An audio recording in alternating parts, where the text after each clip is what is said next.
Hello everyone, स्वागत है आप सबका है इंडिया क्लास पर। दोस्तों आज है 5 जून 2023 और 5 जून 2023 का आपका मध्य प्रदेश वन रक्षक यानी एमपी फॉरेस्ट गार्ड या फिर जेल प्रहरी का जो है थर्ड शिफ्ट का एग्जाम हो चुका है। आज सेकंड शिफ्ट का हम एनालिसिस नहीं करा पाए थे किसी कारणवश, तो सेकंड शिफ्ट के भी कुछ प्रश्नों को बताएंगे, हिंदी और इंग्लिश के सभी प्रश्नों को बताएंगे।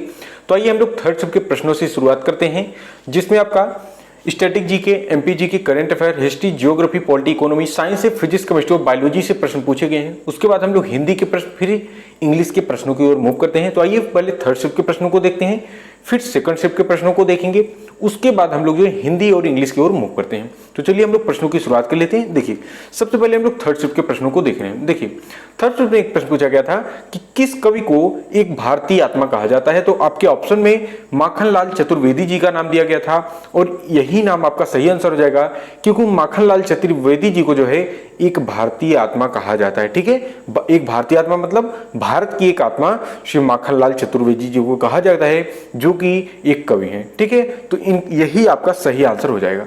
अब ये क्वेश्चन आपका जो है हिंदी से पूछा गया प्रश्न है। ठीक है, इसको ध्यान रखेंगे। अगला प्रश्न है आपका, एकमात्र मिश्रित धरोहर जो यूनेस्को में शामिल है कौन सी है। ठीक है, एकमात्र मिश्रित धरोहर जो यूनेस्को में शामिल है कौन सी है, तो ध्यान रखना कंचनजंगा राष्ट्रीय उद्यान। आपका ऑप्शन में कंचनजंगा दिया गया था और आपके ऑप्शन के हिसाब से यही प्रश्न आपका सही हो जाएगा। दोस्तों प्रत्येक शिफ्टों में तो नहीं, लेकिन किसी किसी शिफ्ट में प्रत्येक दिन किसी न किसी एक शिफ्ट में जरूर पूछते हैं और यूनेस्को से प्रश्न 2 से 3 प्रश्न भी पूछ लिए जाते हैं। आज की शिफ्ट में 2 प्रश्न पूछे गए थे, अभी 2 दिन पहले की बात है 4 प्रश्न एक ही शिफ्ट में पूछे गए थे। इसलिए यूनेस्को से, विरासतों से संबंधित जो भी प्रश्न है उनको एक बार जरूर एक निगाह से देख कर जाइए। चलिए हम लोग नेक्स्ट प्रश्न की ओर मूव करते हैं। तो अगला प्रश्न है आपका कि विश्व मलेरिया दिवस जो है यह किस वर्ष से मनाना प्रारंभ किया गया। ठीक है, कब मनाया जाता है ऐसा नहीं है, कब से मनाना यानी किस वर्ष से मनाना प्रारंभ किया गया था, ऐसा प्रश्न पूछा गया था। यहाँ पर थोड़ा मिसप्रिंट हो गया लिखने में, जिसका सही आंसर था आपका 2008 को। ठीक है, पहली बार विश्व मलेरिया दिवस जो है 25 अप्रैल सन 2008 को मनाया गया था। ठीक है, इसका थोड़ा गलत लिख उठा था, तो इसको आप लोग समझ लेंगे। अगला प्रश्न आपसे पूछा गया था कि इनमें से कौन सा देश भारत के साथ सीमा साझा नहीं करता है। तो इसका सही आंसर था आपके ऑप्शन के हिसाब से श्रीलंका। जो श्रीलंका ऐसा देश दिया गया था जो भारत के साथ सीमा साझा नहीं करता था। बाकी 3 जो ऑप्शन दिए गए थे वो आपके भारत के साथ सीमा साझा करने वाले देश हैं। अगला प्रश्न आपका पूछा गया था कि अजंता की गुफाओं को यूनेस्को में कब शामिल किया गया था। तो ध्यान रखना, जो अजंता की गुफाएं थी इनको यूनेस्को में जो है सन 1983 ईस्वी में शामिल किया गया था और यही ऑप्शन आपका राइट आंसर हो जाएगा। नेक्स्ट प्रश्न की ओर मूव करते हैं। अगला प्रश्न आपका, मध्य प्रदेश के कितने शहरों ने 5वें यूथ गेम्स की मेजबानी की थी। तो ध्यान रखना, टोटल 8 शहरों ने जो है मध्य प्रदेश के यूथ गेम्स में मेजबानी की थी। अगला प्रश्न पूछा गया था कि सन 1955 में किस राष्ट्रीय उद्यान को वन्य जीव अभ्यारण्य घोषित किया गया। तो ध्यान रखना, आपके ऑप्शन में सरिस्का अभ्यारण्य करके दिया गया था, यही ऑप्शन सही हो जाएगा, क्योंकि सन 1955 ईस्वी में सरिस्का अभ्यारण्य को जो है या फिर सरिस्का राष्ट्रीय उद्यान को जो है वन्य जीव अभ्यारण्य घोषित कर दिया गया था। अब अगला प्रश्न आपका पूछा गया था कि गंडमाल या फिर इसी को घेंघा रोग कहते हैं, यह किस विटामिन की कमी से होता है। तो ध्यान रखना, यह विटामिन नहीं, यह आयोडीन की कमी के कारण होता है। ठीक है, यह जो घेंघा या फिर गंडमाल रोग है यह आयोडीन की कमी के कारण होता है। अगला प्रश्न है आपका, तेला ताली लोक नृत्य किस राज्य का है। तो ध्यान रखना, जो तेला ताली लोक नृत्य है यह राजस्थान का है और यह जो है नृत्य थोड़ा आपको सुनकर आप थोड़ा अचंभित होंगे, लेकिन परेशान होने की बात नहीं है। कभी कभी ऐसे कोई न कोई नृत्य पूछ लिए जाते हैं, कभी कभी कोई नृत्य उठा लिए जाते हैं। ठीक है, इसलिए परेशान नहीं होना है आपको। अगली देखिए, आपसे एक योजना पूछी गई थी, काफी दिन बाद योजना पूछी गई है।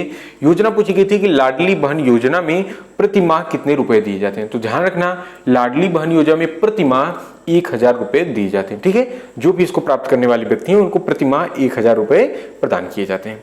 अगला प्रश्न आपसे पूछा गया था कि देश की पहली सोलर सिटी मध्य प्रदेश का कौन सा स्थान है। यह एमपी जीके का प्रश्न होगा। तो ध्यान रखना, देश की पहली सोलर सिटी मध्य प्रदेश का सांची नामक स्थान है। ठीक है, सांची आपके ऑप्शन में भी था और यही आपका राइट आंसर हो जाएगा। दोस्तों आपको लग रहा होगा कि हम प्रश्नों का विस्तार क्यों नहीं कर रहे हैं, क्योंकि आज थोड़ा प्रॉब्लम होने के कारण हम प्रश्नों का विस्तार नहीं कर पा रहे हैं, जिसके कारण हम आप लोग से माफी चाहते हैं। हम केवल आपको सही आंसर बताकर आगे बढ़ जा रहे हैं, प्रश्नों का विस्तार नहीं कर रहे हैं। हम कल से फिर से जिस प्रकार से पहले बताते थे उसी प्रकार से आपको प्रश्नों का पूरा विस्तार बताया करेंगे। चलिए अगला प्रश्न अब हम लोग देखते हैं। अगला प्रश्न आपसे पूछा गया था कि लघु विधायिका किसे कहते हैं। तो ध्यान रखना, जो लघु विधायिका है ये संसदीय अस्थायी समितियों को लघु विधायिका कहा जाता है। और अगला प्रश्न पूछा गया था कि ग्रीन ईयर रोग किससे संबंधित है। तो ध्यान रखना, ग्रीन ईयर रोग जो है यह एक बाजरा रोग है, यह बाजरा से संबंधित एक रोग था और यह आपके ऑप्शन में भी दिया गया था। ठीक है दोस्तों, अभी क्या होगा कि कुछ ऐसे प्रश्न है जिनको आप देखने के बाद आपको ऐसा लग रहा होगा या तो ये हमारे आउट ऑफ सिलेबस है या फिर क्वेश्चन हार्ड बनाए गए, लेकिन ऐसा ही कोई प्रॉब्लम नहीं। क्वेश्चन सभी आसान पूछे गए, कोई भी क्वेश्चन कठिन नहीं। हम प्रत्येक शिफ्टों का क्वेश्चन देखते रहते हैं, चेक करते हैं। यदि कभी भी कोई गलत क्वेश्चन पूछा जाएगा तो हम आपको जरूर बताते हैं कि ये प्रश्न आउट ऑफ सिलेबस पूछा गया है। होता बस ये है कि हम सही सिलेबस तक नहीं पहुंचते हैं, जिसके कारण हमारी तैयारी अच्छी नहीं हो पाती है और हमको एग्जाम देने के बाद ऐसा लगता है कि हमारे सिलेबस के बाहर से पूछा गया है।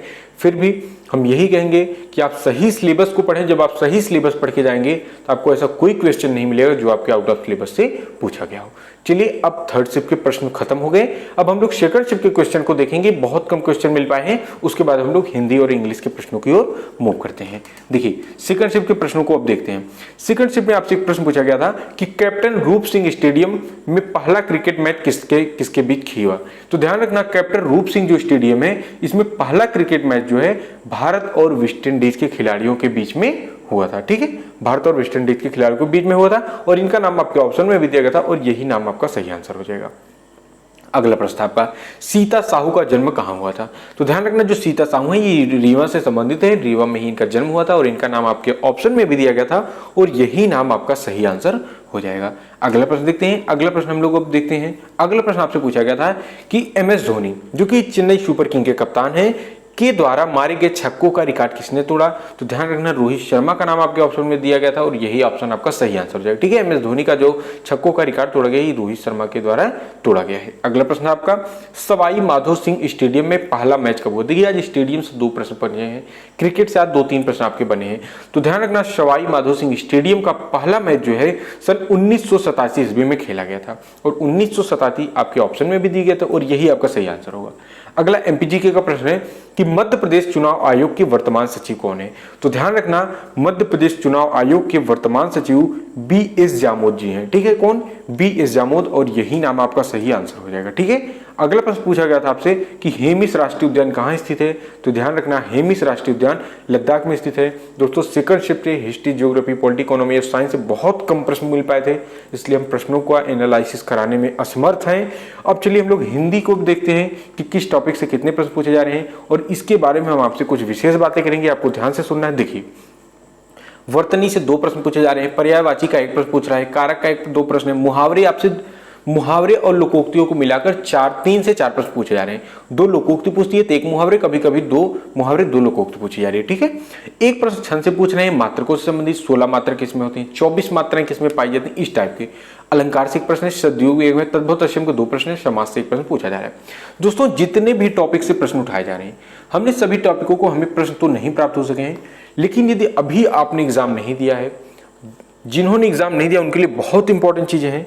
हमने डिस्क्रिप्शन में जो है special Hindi part 1, special Hindi part 2 करके 2 वीडियो लगाई हुई है।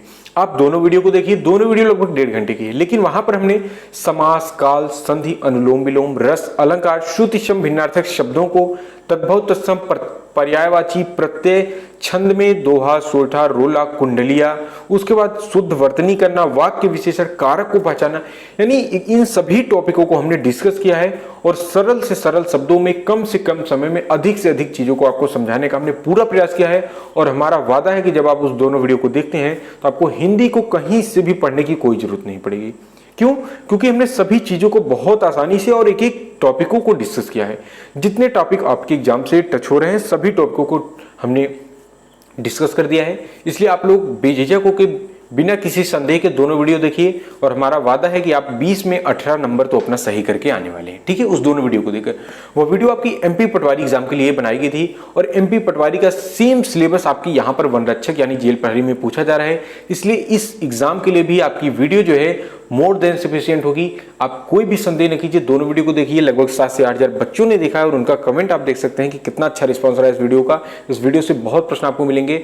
और फिर से कहते हैं कि जितनी भी वीडियो आपको डिस्क्रिप्शन में लगाई जाती है सभी वीडियो को जरूर देखा कीजिए, क्योंकि वीडियो देखने की बात नहीं है, बात ऐसी है कि आपको सही सिलेबस तक पहुंचाने का हमारे द्वारा प्रयास किया जा रहा है। जब आप सही सिलेबस तक पहुंचते हैं तब आप प्रश्नों को करके आते हैं।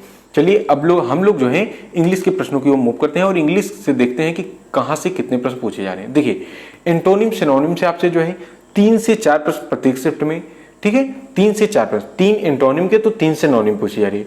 वाई से 2 प्रश्न पूछे गए थे, नरेशन से 2-3 प्रश्न पूछे जाते हैं, PQRS से 4 से 5 प्रश्न पूछे जा रहे हैं, इरर वर्ड से 2 प्रश्न है, आइडम से 2 प्रश्न पूछे जाते हैं। यानी इतने टॉपिकों से उठाकर प्रश्न पूछे जा रहे हैं। किसी किसी शिफ्ट में जो है इरर और आइडम नहीं पूछे जाते हैं, बाकी सभी पॉइंट से प्रश्न पूछे जाते हैं। दोस्तों इंग्लिश की तो वीडियो हमने नहीं बनाई, इसलिए इंग्लिश में हम आपका मदद करने में थोड़ा असमर्थ हैं, लेकिन स्ट्रेटेजी के करने पर साइंस और हिंदी के लिए हमने डिस्क्रिप्शन में वीडियो लगा दी है, सभी वीडियो को जरूर देख लेना। हम जितना मदद आपकी कर सकते हैं कर रहे हैं। हमने महत्वपूर्ण अनुच्छेद करके एक वीडियो लगाई, उस वीडियो को जरूर देखना। प्रत्येक शिफ्ट में अनुच्छेद से एक प्रश्न पूछे जाते हैं। हमने अनुच्छेद को इतने सरल शब्दों में डिस्कस कर दिया है मात्र 30 मिनट में कि जब आप वीडियो देखेंगे कि आपको लगेगा कि हाँ हमने कुछ आज सीखा है। और आपका कोई भी एग्जाम होगा जहाँ पर हिंदी और इस टाइप के प्रश्न पूछे जाते हैं, यानी हिंदी हो गया, स्टैटिक जीके हो गया, साइंस से प्रश्न पूछे जाते हैं, वहां से ये तीनों वीडियो आपके बहुत इंपॉर्टेंट होने वाली हैं आपके प्रत्येक एग्जामों के लिए। इसे सभी लोग सभी वीडियो को जरूर देख लेना। और अभी तक जिन्होंने टेलीग्राम चैनल को नहीं ज्वाइन किया है तो टेलीग्राम ग्रुप ज्वाइन कर लें, और व्हाट्सएप ग्रुप की लिंक दी गई है, व्हाट्सएप ग्रुप को सभी लोग ज्वाइन कर लेना। व्हाट्सएप पर इसकी PDF फ्री में आपको प्रोवाइड की जाती है, प्रत्येक शिफ्टों की PDF एकदम फ्री में प्रोवाइड की जाती है, इसके लिए आपको कोई पे नहीं करना है। कुछ ऐसी हमने क्लासेस देखी हैं जो आपसे क्वेश्चन का पैसा ले रही हैं, कुछ ऐसी क्लासेस चलाई जा रही हैं जो आपसे क्वेश्चन देते हैं तो आपको PDF का पैसा लेते हैं, जबकि हिंदी क्लासेस पर ऐसी कोई दिक्कत नहीं है, सभी चीज़ें आपको फ्री में प्रोवाइड की जाएंगी।